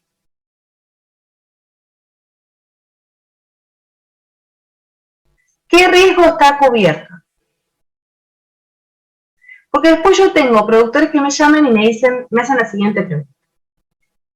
Tengo acá un empleador que me dice que la señora salió a mitad del día porque tenía que ir a dar una inyección y justo cuando volvía a darse la inyección, o sea, la señora trabaja de 9 a 17, la señora le hace la trabajadora y le dijo a su empleador, voy hasta acá a 2 cuadras a dar una inyección y vuelvo. Y en el vuelvo la atropelló un colectivo. ¿Hacen o no hacen la denuncia a la RT?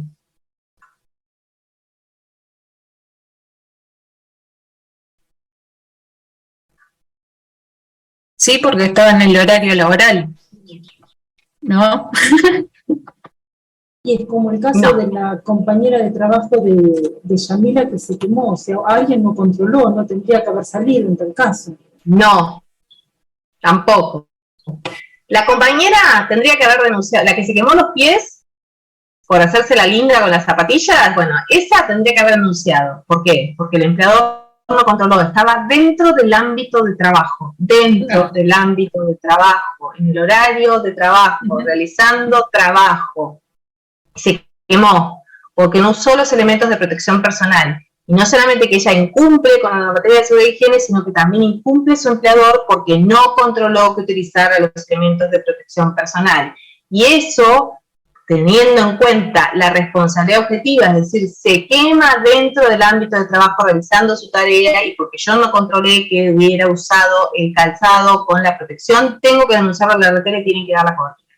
La señora que en el medio de la jornada, porque le queda cómodo, le dice a su empleador, salgo, me voy acá 2 cuadras a comprarle la cartulina a mi hijo antes de que me olvide, porque cuando salgo la librería va a estar cerrada, me voy acá 3 cuadras a la farmacia a darme una aplicación porque la enfermera está en ese horario y después no está, o porque no pude hacerlo antes de entrar a trabajar, esa señora está sola y el empleador está solo. A la RT no le corresponde darle cobertura. No es un accidente de trabajo, no es un accidente in itinere.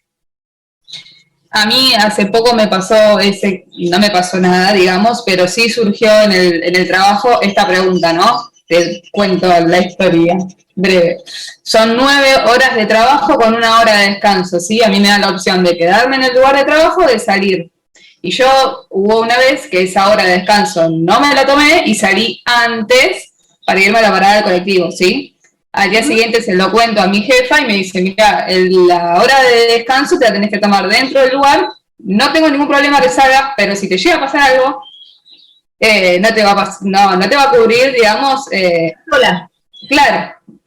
Dice, es por un tema de recursos humanos, es por un tema de la RT, dice, o sea, tu hora de descanso dentro del espacio y me pareció lo más lógico.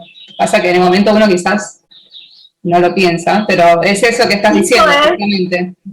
A ver, distinto es que vos tengas, o sea, que tu horario de trabajo culminara a las 17, pero que por alguna circunstancia específica vos hubieses solicitado 1 hora para regresar antes a tu casa, ¿sí? Una hora antes para regresar a tu casa. Bueno, ahí sí, porque es el trayecto en itinere. Ahora, si la persona que tiene un accidente camino al trabajo, pero yendo previamente a dejar a quien sea a otro lado, por ejemplo, llevando a chico al colegio. Bien, es una buena pregunta esa. En ese caso, sí, por lo general lo que se hace es, yo salgo a las 8 de la mañana, dejo a los chicos en el colegio y me voy a trabajar. Bien, en ese caso vas a tener cobertura, porque es tu trayecto normal y lógico.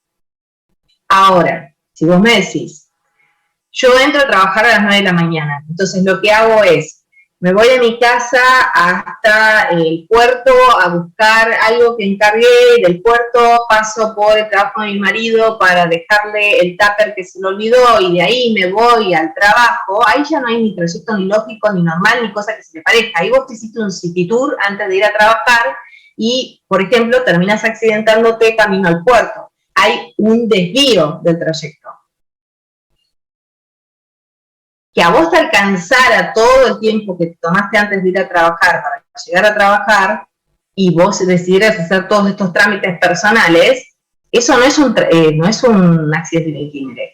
Pero sí, por ejemplo, nosotros tuvimos el caso de una señora que todas las mañanas salía y antes de entrar a su trabajo dejaba a su hija al colegio y ahí llegaba. Pero había un trayecto lógico y directo entre el lugar de partida, el punto de partida y el punto de llegada. Y todas las mañanas hacía exactamente lo mismo y su empleador estaba en conocimiento de esta situación. Si no, la señora no podía ir a trabajar, o sea, tenía que dejar al chico antes de ir a trabajar. No tenía a otra persona a quien darle el chico para que lo llevara al colegio y después y ella ir de la casa al trabajo directo. Pero eso guarda lógica. Eso guarda lógica. Pero si yo decido desviarme 20 cuadras en un trayecto contrario al que significa ir a mi trabajo para, no sé, insisto, mi marido se olvidó el tupper con la comida y quiero que coma rico hoy al mediodía en el descanso, que no sale del trabajo para que no le pase nada y se lo dejo al tupper y de ahí me voy al trabajo. Bueno, en el camino, si yo me accidenté, estoy sola porque no es un accidente. Esto también tiene mucha importancia en cuanto a ustedes como productores decirle al empleador que tenga un registro claro y actualizado del domicilio de los trabajadores. Que si bien es una tarea más propia de lo que es el Departamento de Recursos Humanos, uno siempre piensa en grande, es decir, yo voy a venderle ART a un empleador gigante, una empresa, pero es probable que también le lleguen empleadores más chicos, como por ejemplo un dentista que tenga una secretaria,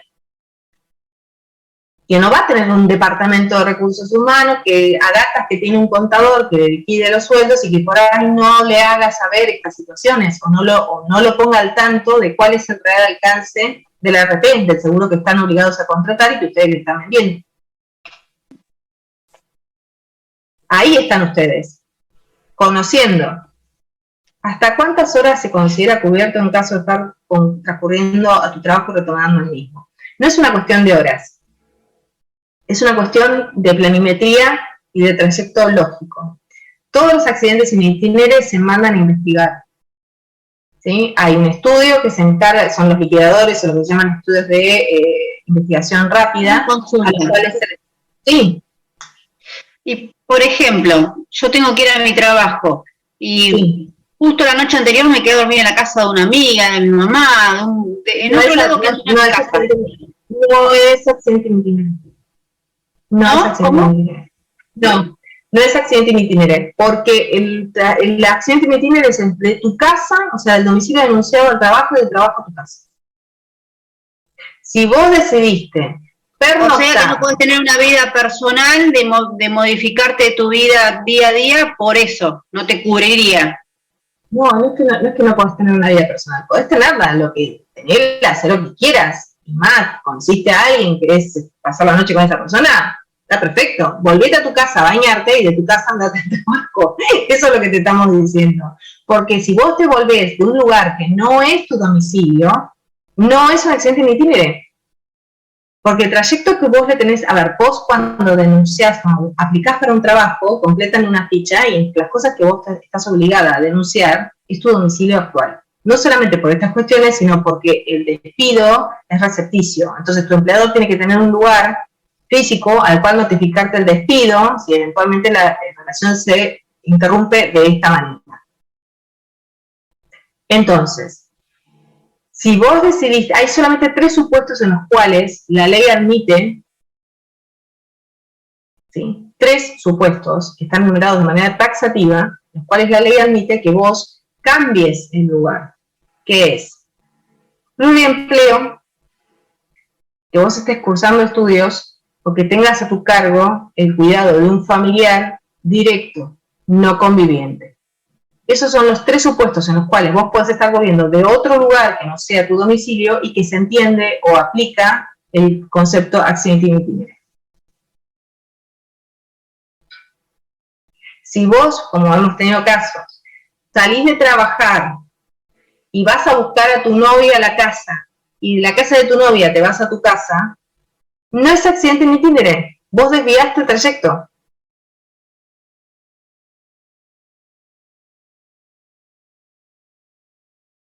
Vida personal sí, tenela, pero sabé que hay cuestiones que no están cubiertas. No es un accidente in itinere. Si no, tendrías que cubrir la totalidad de los eventos. Y no está pensado para cubrir la totalidad de los eventos. Está pensada la ley de riesgo de trabajo para cubrir los supuestos que la ley determina en el artículo 6. Entonces, acá ustedes entran a jugar conociendo los alcances del artículo 6.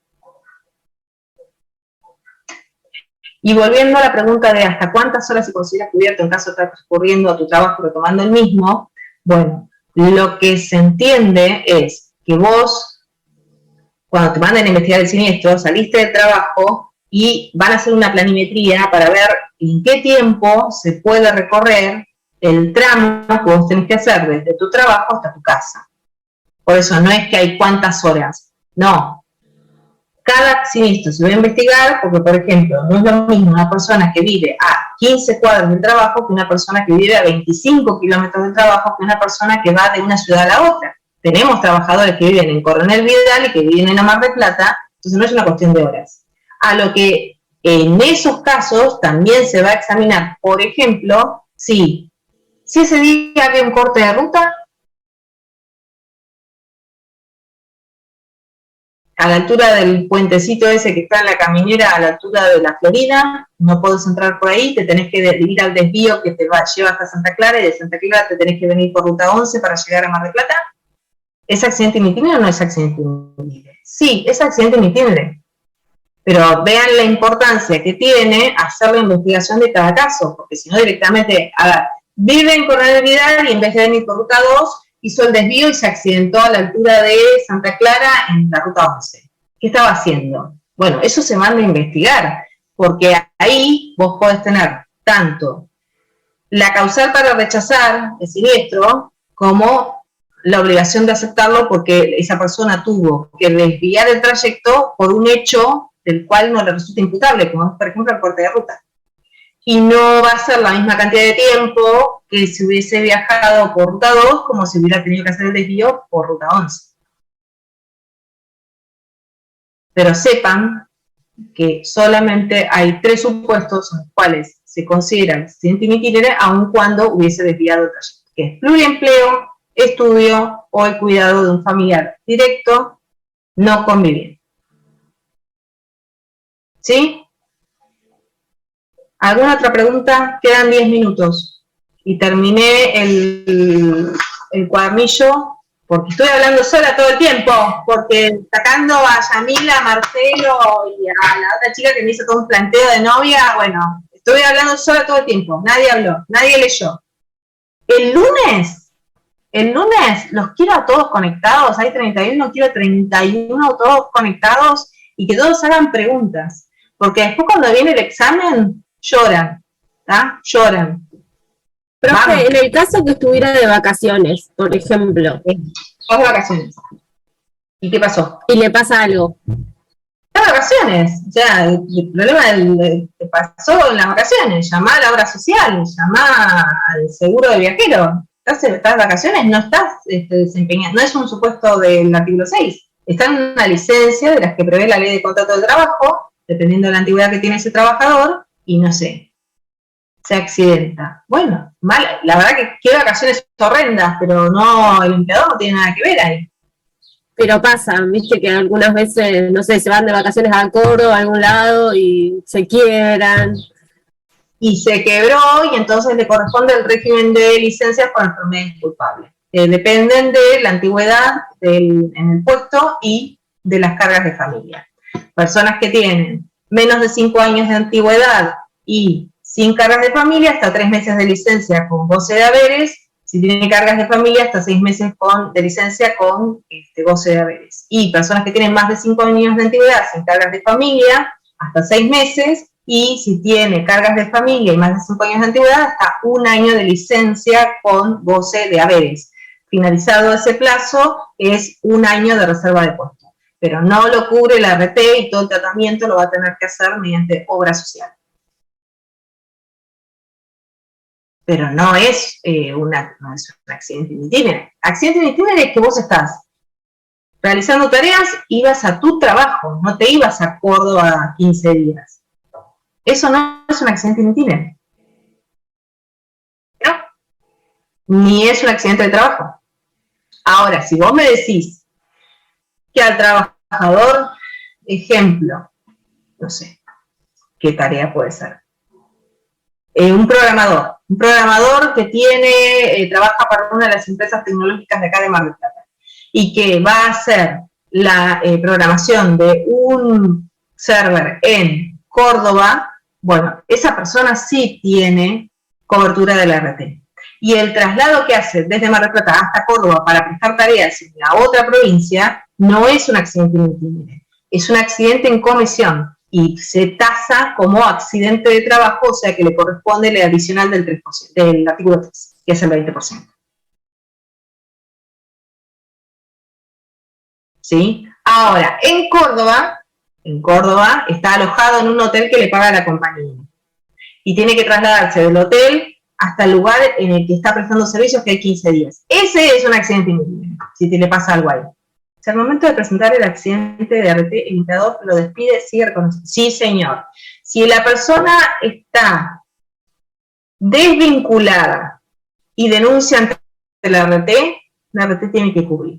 Si la persona está todavía prestando tareas y en el curso de la atención con la RT es despedido, la atención con la RT continúa hasta la alta. Miren qué importante es la ley de riesgo de trabajo. Miren todas las cosas que ustedes tienen que conocer. Porque el empleador, si es un empleador chiquito, los va a llamar primero a ustedes. Un visitador médico que suele viajar a distintas localidades no es un accidente in itinere, es un accidente en comisión y se tasa como accidente de trabajo.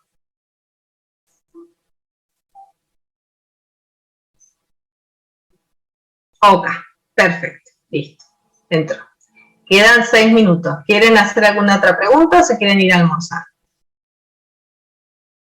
Ni para contestar esto abren el micrófono, o sea, ni para decirme voy, nada. Bueno, Marcelo, a leer, a consultar, a lo que quiera. A ver. Creo que hoy llegaron como muy crudos, sin lectura. Porque si hubieran leído, hubieran estado llenos de preguntas. Entonces, los voy a dejar porque no voy a seguir insistiendo, el guiso está quemado, no voy a seguir revolviendo. El lunes los quiero con preguntas de la unidad 1. ¿Estamos de acuerdo? Porque después lloran. Gente, buen fin de semana. Cuídense mucho y lean, por favor, lean. Buen fin de, gracias. Buen fin de.